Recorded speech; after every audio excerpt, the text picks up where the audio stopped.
Well, it is my honor to welcome you, Mr. President, to the White House.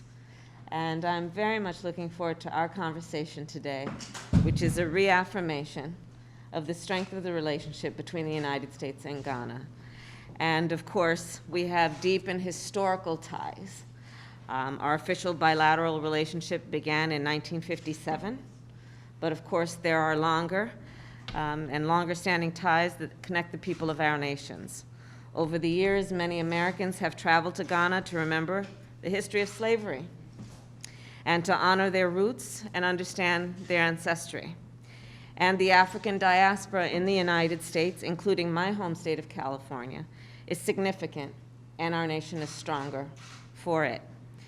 We, these two nations, share a commitment to democracy.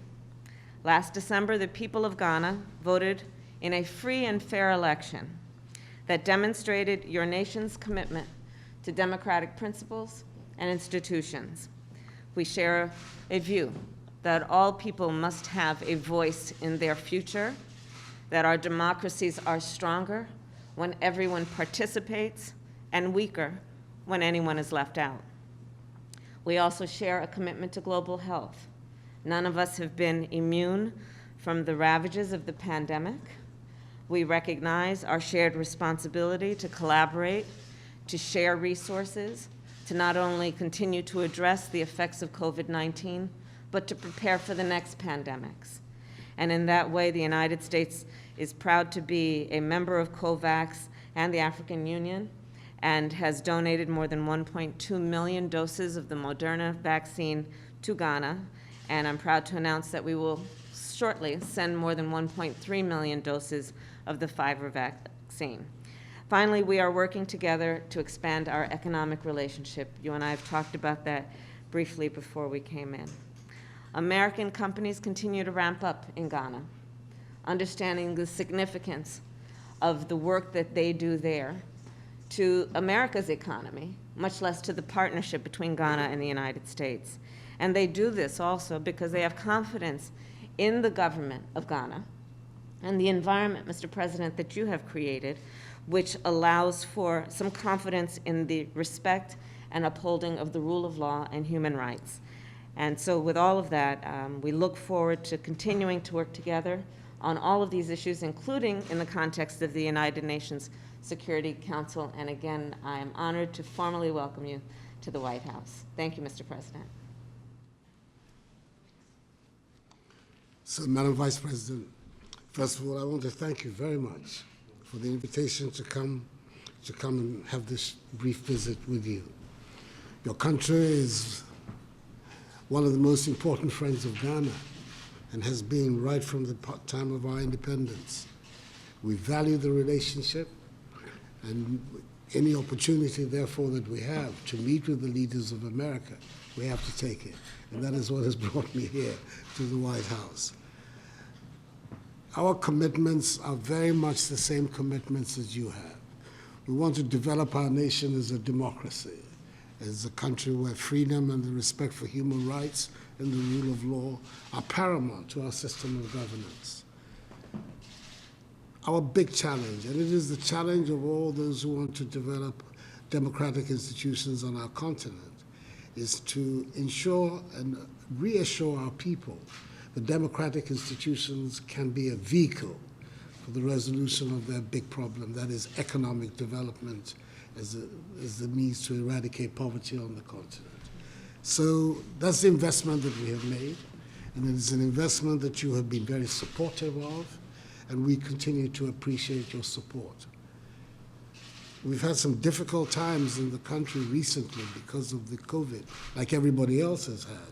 Mercifully, its impact on us has been not as originally anticipated. It has been more mild than it has.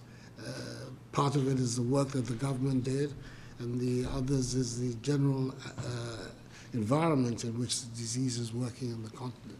We're grateful for the support that the United States government has given us in trying to deal with the virus, the COVAX facility, which America has been very strongly participant, and the support that we've had through the donation of the 1.2 million doses of the Moderna and the promise you've made that more is on the way. Yes. Our target is to try and vaccinate at least 20 million of our people by the end of this year. The Ghanaian population is some 30 million odd, and I think if we can achieve that, we will then be more confident about defeating the virus in the context of Ghana. The other main preoccupation for us is the cooperation that we have to put together to defeat the jihadist insurgency in the Sahel. It's a major security preoccupation, and the G5 Sahel, ECOWAS, the Lake Chad Initiative, all these are the organizations that have come together to try and push back.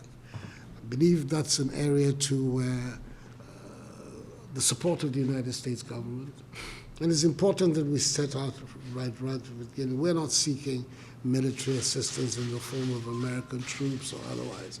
I know you've just had a bad example for yourself of what American troops in some areas can do. We're not seeking that. We are looking for support for our armed forces and for the intelligence agencies of our area, that they can be in a stronger position. Many of those who are leading the jihadist insurrection in West Africa are the people who came from Iraq after they were driven out from Iraq to Ghana. So I think that there's some information here that can assist us in being able to track down and deal with these people. So these are the main preoccupations that have brought me here to Washington, to try and discuss with you and through you to President Biden, and hopefully it will advance our mutual causes and also strengthen the relations between our two countries. I want through you to express my warm greetings to the President and indicate to him that in Ghana he has a friend in office, and the people of Ghana have a very good feeling towards the people of America. So thank you very much once again for the invitation. And I'm hoping that it will be not the first or last time during this, my second and last time in office, that I have the opportunity to come here in Washington to meet with you. Well, we are honored to receive and greet you. Welcome, Mr. President. Thank you very Welcome, much indeed. welcome. Thank you all.